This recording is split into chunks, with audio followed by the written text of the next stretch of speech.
Fixed Telegram, this phone number is banned. Hello everyone, welcome to this channel. I'm Emily and I'm here to help you out today. So without any delay, let's get started. Now first of all, make sure that you have a stable internet connection on your device. If not the Wi-Fi, then you can also change to cellular data. After that, go to the Play Store application and make sure that you have an updated version of Telegram application on your device. So as you can see, the Telegram application is updated to its latest version. Now just go back and make a long press on Telegram and then tap on app info.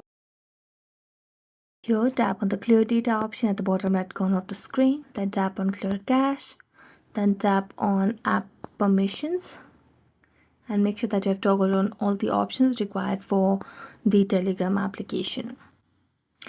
Now that's it. Thank you so much for watching this video. If you enjoyed it, don't forget to like, subscribe and hit the bell notification for more updates. That's it for today. See you next time.